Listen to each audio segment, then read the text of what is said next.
इस वीडियो को पूरा देखो।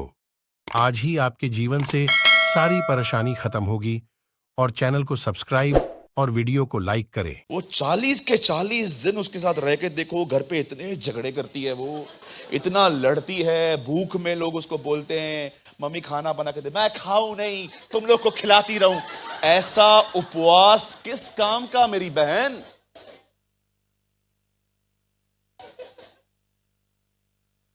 सोचो गौरंग डिसाइड करे 40 डेज फास्टिंग की। आमीन बोलिए सब। समझो गौरंग 40 दिन उपवास प्रार्थना करे और वो घर पे आए जॉब से, जैसे नौकरी से आया, आंटी ने उसको बोला तेरा फास्टिंग चालू है ना? हाँ। तूने कुछ खाया है? फास्टिंग में कुछ खाते हैं? आंखें देखो। तू इतना चिड़चिड़ा क्यों है? तू बातें ही ऐसी करती है। चल ठीक है, एक वक्त का तो खाना खाना है ना। क्या खाएगा बोल? जहर दे दे, खाऊं।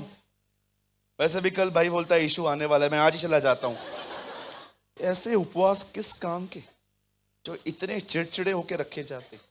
किसने कहा आपको? परमेश्वर ने कहा 40 दिन का उपवास, और आपको लगता है वो आपको उपवास करने के लिए कहेगा और आपको ताकत भी नहीं देगा? हमारे प्रभु को आपने देखा और हवा को देखा।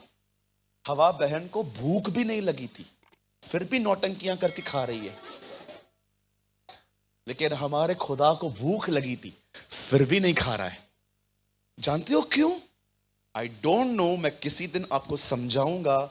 लिखा है वो आत्मा से भरा हुआ जंगल में गया और सामर्थ से भरा हुआ निकला।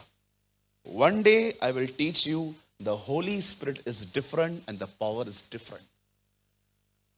ये दोनों चीजें अलग है। कुछ लोग पवित्र आत्मा से भरे हुए हैं, सामर्थ से नहीं। They have a good in nature, उनका स्वभाव बहुत अच्छा है, लेकिन सामर्थ नहीं है उनके पास। They don't have the power of the Lord. आप जानते हैं इस बंदे के साथ क्या हुआ? आइए, मैं मैसेज में ही हूं, डोंट वरी। ये चीजें समझानी बहुत जरूरी थी, क्योंकि लोग है ना बहुत सारी अनगॉडली थिंग्स को भी गॉडली समझ लेते हैं। सुनिए मेरे पीछे, बोलिए। कहिए, जब प्रभु उपवास करने के लिए कहेगा तो वो ताकत भी देगा। यहां पर कितने लोग हैं जिनको 5 दिन में एक बार भी भूख ने परेशान नहीं किया? बहुत होंगे, लिख के देता हूं, बहुत लोग होंगे। आज भी दोपहर को इनको मत दो, कुछ नहीं बोलेंगे। नहीं ब्रदर, ऐसा नहीं है। आप मुझे ज्यादा ही आत्मिक समझ रहे हो। ऐसा कुछ नहीं है। मैं तो उल्टा सोच के आया था, आज मैं 2 लेके जाऊंगा। हमारे लोग बहुत अच्छे हैं, है ना? काश ये गलतफहमी ना हो। सुनिए, यहां देखिए, यहां देखिए, यहां देखिए। बाइबल बताती है कि जब वो राजा के सामने गया, राजा ने कहा क्या मांगता है बेटा तू? बोलता है मेरे पुरखों का नगर, जहां पर मेरे पुरखों की कब्रें हैं, जहां इब्राहिम, इसहाक और याकूब था, जहां पर यहोशू था, वहां लिखा नहीं है, लेकिन वो कहता है वो नगर जो मेरे पुरखों का था वो खत्म हो चुका है। मैं उदास क्यों ना रहूं? मैं आपसे एक बात पूछना चाहता हूं। मुझे पता है इस बात में अगर यहां पर 6-7 लोग भी इंटरेस्ट लेना, मैं बहुत प्रभु को धन्यवादी हूं। मैं आपसे पूछना चाहता हूं, आपको अपने नगर पे तरस आता है? हाँ। मैं एक होटल में रह रहा था, मीटिंग थी मेरी वहां पर। ठंड में मेरी होटल के नीचे एक व्यक्ति मर गया। मैं नीचे उतर रहा था प्रचार करने के लिए, एम्बुलेंस एक आदमी को उठा रही थी। 80-85 साल का बूढ़ा व्यक्ति था। मैंने किसी से पूछा क्या हुआ? बोलते हैं रात को ठंड में सो गया, बगैर कुछ पहने हुए, लंग्स में कुछ हो गया, ऑफ हो गया। मैं इतना अपसेट था उस दिन। मैं प्रभु को कह रहा था उसको गॉस्पेल मिला था क्या? मैं आपसे पूछना चाहता हूं, आपको अपने लोगों पे तरस आता है जब आप देखते हो, स्पेशली उन लोगों के लिए जो परमेश्वर को जानते ही नहीं? मैं कल मुंबई में बता रहा था, खुदा यूसुफ से ज्यादा उसके भाइयों से प्यार करता था, इसीलिए वो उन्हें कहता है, यूसुफ कहता है तुमने मुझे नहीं, खुदा ने मुझे यहां बेचा ताकि तुम्हारे प्राण बचे। यीशु कहता है मैं एक भेड़ को ढूंढने के लिए मैं 99 को साइड रखता हूं। मैं आपसे पूछना चाहता हूं, जब आप ऐसे अपने अनकन्वर्टेड ऐसे लोगों को जब देखते हैं जो खुदा को नहीं मानते, आपको उनको देख के लगता है यार वो दो धनवान की हालत हुई थी, क्या ये हालत इनकी भी होगी? क्या ये आने वाले दिनों में फ्यूचर में पानी के लिए तरसेंगे? आप जानते हो जब लूत के लिए ऐसा लिखा है, स्टार्टिंग के डेज में वो बहुत स्वार्थी व्यक्ति था। इब्राहिम ने उससे कहा तुझे जो लेना है ले ले, उसे ग्रीन पास्चर्स चुने थे। लेकिन आपको पता है पतरस में क्या लिखा है? अंतिम दिनों में वो चेंज हो गया था। लिखा है अधर्मियों के चाल चलन को देखकर वो अपने मन में पीड़ित होता था, तकलीफ होती थी उससे। वो देखता था ना फॉर्निकेशन, जब ये लड़के लड़कों के साथ गुनाह, लड़कियां लड़कियों के साथ, वो जब ऐसे अननेचुरल सेक्स की बातें सुनता था ना, उसका दिमाग खराब होता था कि ये हो क्या रहा है। क्या मैं आपसे पूछना चाहता हूं, अगर आपकी लिस्ट में भी ऐसे लोग रहते हैं जो गे होते हैं, लेस्बियन लड़कियां होती हैं, या कभी कभी आप देखते हैं लोग लिव इन रिलेशनशिप में रह रहे हैं, मैं आपसे पूछना चाहता हूं क्या आपको उनके ऊपर तरस आता है? क्या आपके अंदर आत्माओं को जीतने का बोझ है? कहीं ऐसा तो नहीं है अपनी ही पवित्रता में इतने बिजी हो कि किसी का दुख ही नहीं दिखाई देता आपको? कुछ लोग है ना अपनी प्यूरिफिकेशन में इतना बिजी रहते हैं, सारा दिन सुबह से लेकर रात तक गीत गाते हैं, पवित्र बन पवित्र बन पवित्र बन पवित्र बन पवित्र बन पवित्र बन पवित्र बन पवित्र बन, बी होली। गाली नहीं निकलनी चाहिए। कभी कभी स्वयं से थोड़ा ध्यान निकालो। देखो आपके कभी कितने लोग हैं यहां पर जाते जाते किसी से पूछ के जाते हैं, दीदी कोई प्रेयर रिक्वेस्ट है आपका, कोई प्रार्थना निवेदन है आपका? बहन आप हंस नहीं रहे हैं आज, सब ठीक है? अगर आपको कंफर्टेबल फील होता है तो मुझे बताइए, मैं दुआ करूंगी। प्रॉमिस यू किसी को नहीं बताऊंगी। किसी को बोलते हैं आप कि खड़े हो जाते हैं, कितने लोग मेरे को प्रेज द लॉर्ड बोलेंगे? हिटलर,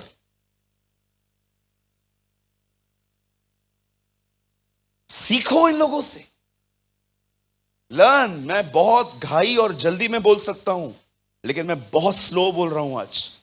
जानते हैं जब इस बंदे को वहां से पत्र मिल गया, अब ये इजराइल आया, और आपको पता है इजराइल के अंदर जब ये वहां पर गया, इसे सब कुछ देखा और अपना जो विजन था, जो अपना बोझ था, उसने कुछ भाइयों के साथ शेयर किया कि मैं तुम्हें बताना चाहता हूं कि स्वर्ग के परमेश्वर ने मेरे अंदर क्या उपजाया है।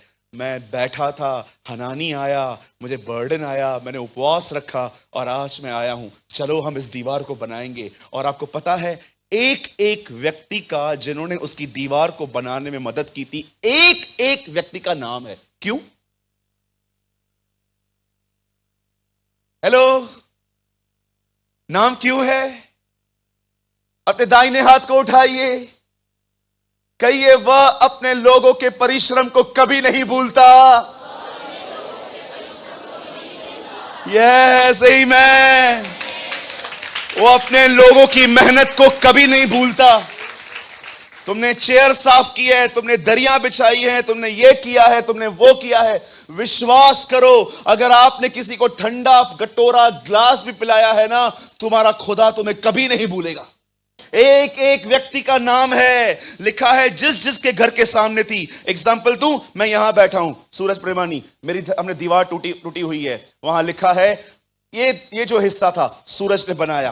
बिल्कुल मेरे बाजू में पीटर का घर है, आगे की मरम्मत पीटर ने की। उसके बाद आगे लिखा हुआ है, अमन भाई यहां पर बैठे हुए, आगे की मरम्मत अमन ने की। आपको पता है जिन जिन घर के सामने, दीवारों के सामने रहते थे, सबने अपना अपना हिस्सा बनाना शुरू कर दिया। एक एक का नाम आया है वहां पर, आप पढ़ के देखिए। परमेश्वर कभी आपके परिश्रम को नहीं भूलता। इसलिए पौल कहता है हमारा मसीह में किया गया परिश्रम कभी व्यर्थ नहीं जाएगा, हर दुआ का उत्तर आएगा। कहिए मेरा परिश्रम कभी व्यर्थ नहीं जाएगा।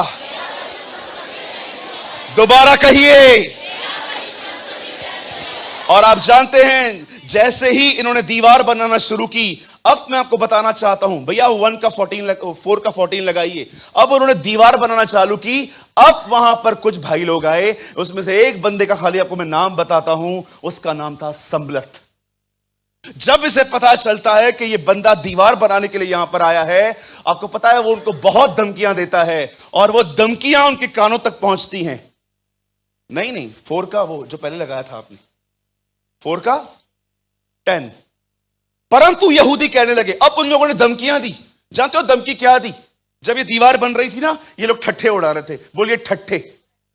हम लोग कैसे ठट्ठे उड़ाते हैं? लोगों की नाक पर, हाइट पर, मोटापे पर।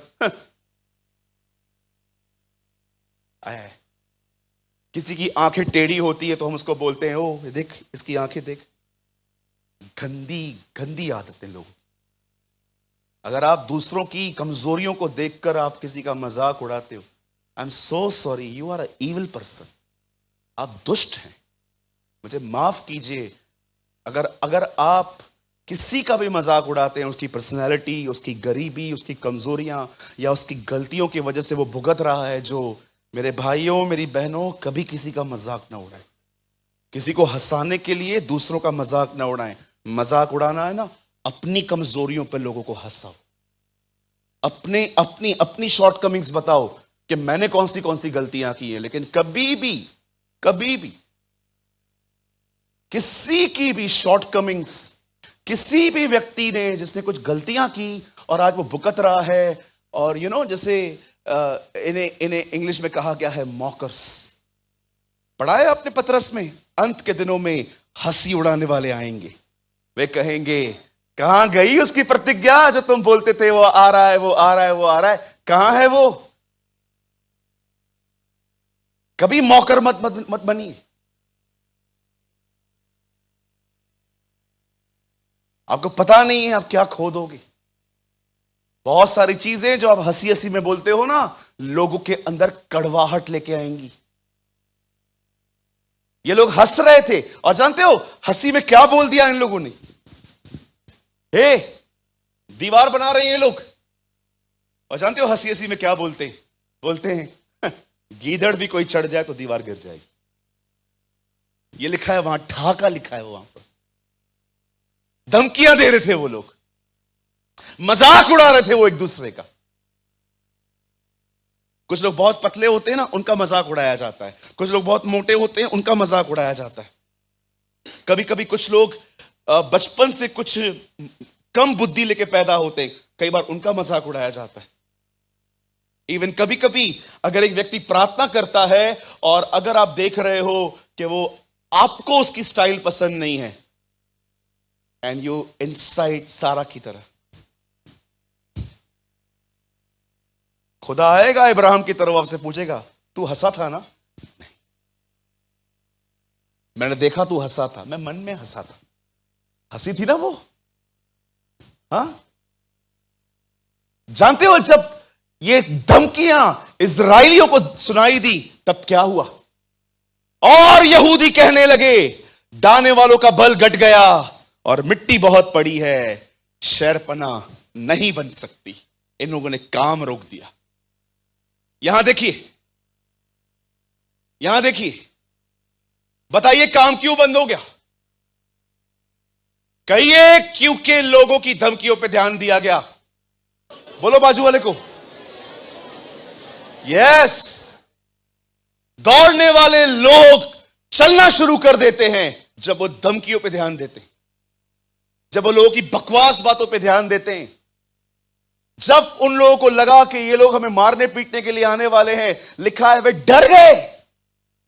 और जानते हो क्या बोल रहे हैं? देखो हमसे नहीं होवे, अब हमसे नहीं होने वाला ये सब। जब नेहम्याह ने देखा कि ये लोग डर गए हैं, देखिए 14 में वो उन्हें क्या कहता है, 14 में। अब देखिए, यहां देखिए, नहीं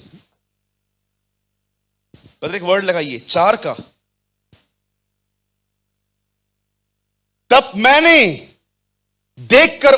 मैं देखकर उठा और रईसों और हाकिमों और सब लोगों से कहा, उनसे मत डरो, प्रभु जो महान और भय योग्य है उसी को सिमरण करके अपने भाई बेटों स्त्रियों के घर युद्ध करना।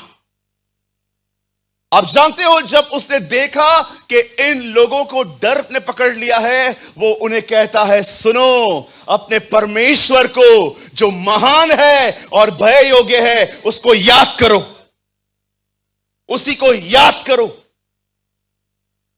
योना, भैया एक वर्ड लगाइए, योना। यहां देखिए सब, योना का 2 अध्याय, उसका 7वां वचन देखिए। योना अपनी दुआओं में क्या कहता है परमेश्वर से। जोना 2:7, यहां देखिए।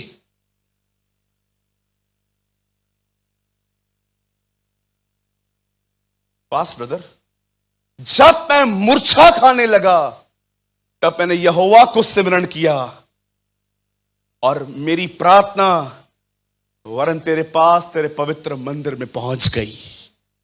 आइए, मैं चाहता हूं अब आप सब सामने देखिए, बाइबल छोड़ दीजिए अपना, सुनिए। जानते हो, जब नेहम्याह ने देखा कि दीवार का काम रुक गया है, तब वो उन्हें कहता है, अपने परमेश्वर को सिमरन करो। क्या होता है परमेश्वर को सिमरन करना, आपको पता है?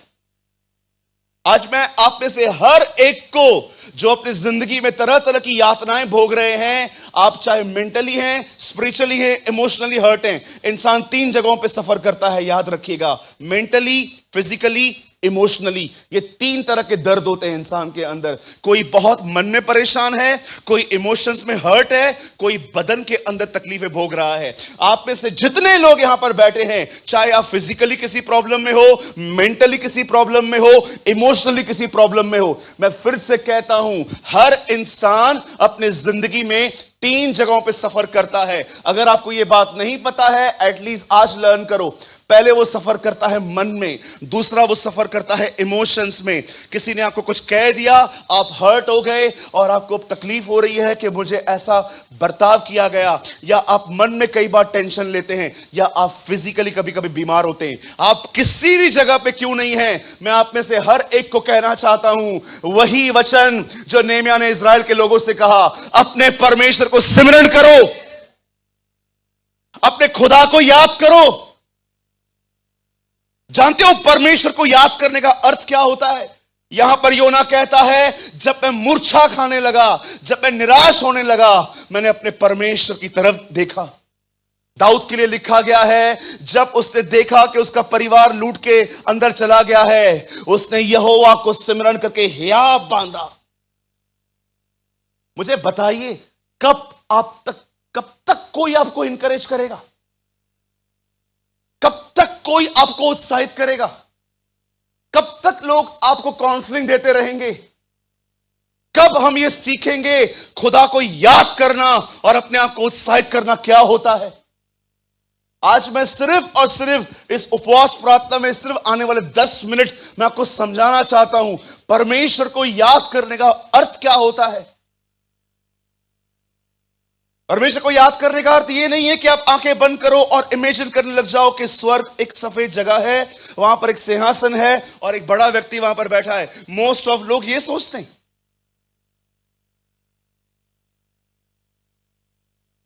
कभी कभी लोग Passion of the Christ movie सुन लेते, गीतों के समय वो इमेजिन करते हैं, ओ यीशु ने मेरे लिए मरा, लेकिन ये इससे बढ़कर है।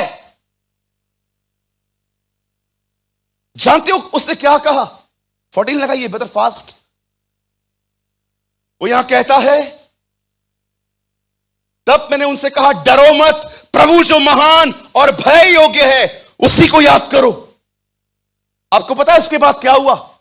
कलाम कहता है, यह काम फिर से शुरू हो गया और पूरा भी हुआ। लेकिन उससे क्या कहा गया? खुदा को याद करो। अब सुनिए, परमेश्वर को सिमरन करने का अर्थ क्या होता है।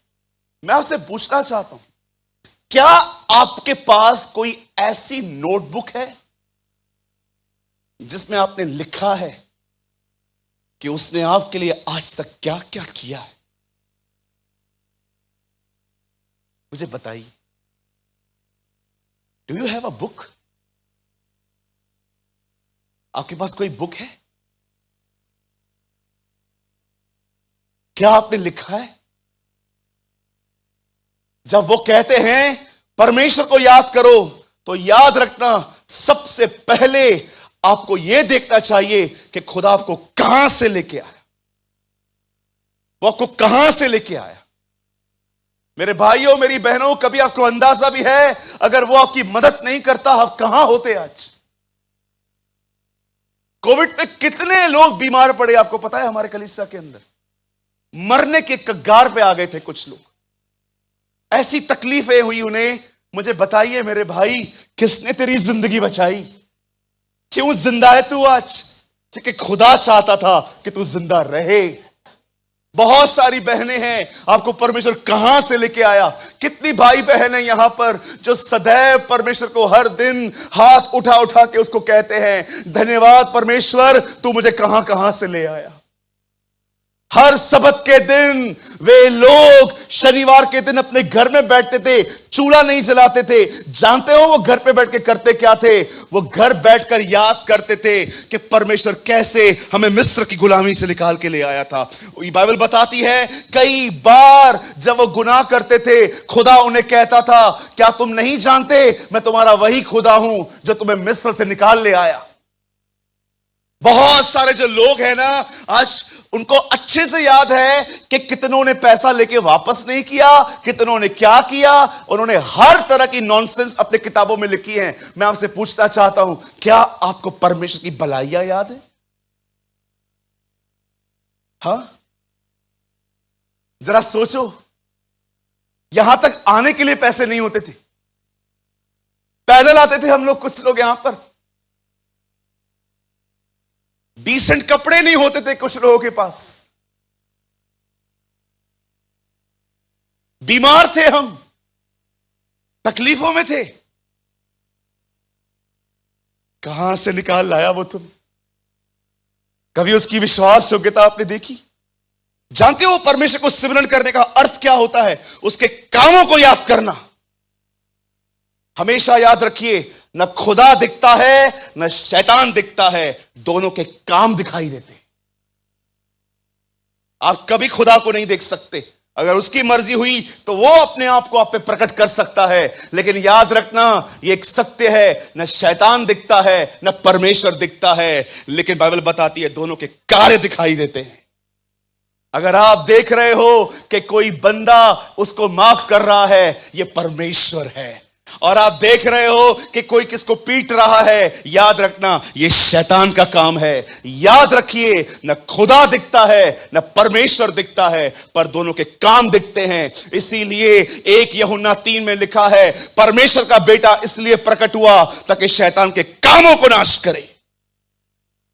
सबसे पहले परमेश्वर को सिमरन करो। जानते हो क्यों? याद करो उसे तुम्हारे साथ क्या किया था। मैं ना पूरा दिन निकाल सकता हूं ये याद कर करके कि उसने मुझे क्या किया था। कैसे पप्पा को चंगा किया, मेरी मां को डिस्क से आजाद किया, मेरी बहन को बच्चा दिया, मुझे आशीष दी, मुझे ये दिया, मुझे वो दिया। ओ याद कर करके अविश्वास निकल जाता है और मैं उसको कहता हूं, धन्यवाद, तू वही खुदा आज भी मेरे साथ है। You are the same God. यही तो कारण था यहोशू और कालेब उन लोगों के सामने कहते हैं, सुनो, डरो मत। खाना बनाने में स्ट्रगल है, खाने में नहीं। चलो, वो हमारी रोटी ठहरेंगे, हम उन्हें सैंडविच की तरह खाएंगे। और जानते हो यहोशू क्या कहता है? चलो हम लड़ेंगे। क्यों? क्योंकि परमेश्वर हमारे साथ है। God is with me.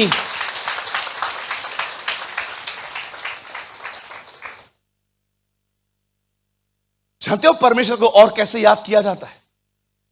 These are the biblical terms. और उसे याद किया जाता है उसकी प्रतिज्ञाओं के साथ।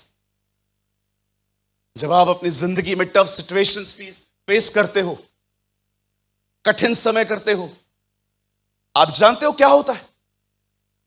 आप उसकी प्रतिज्ञाओं को याद करते हो, उसके किए हुए प्रॉमिसेस को याद करते हो। कितनी बहनें हैं मुझे बताइए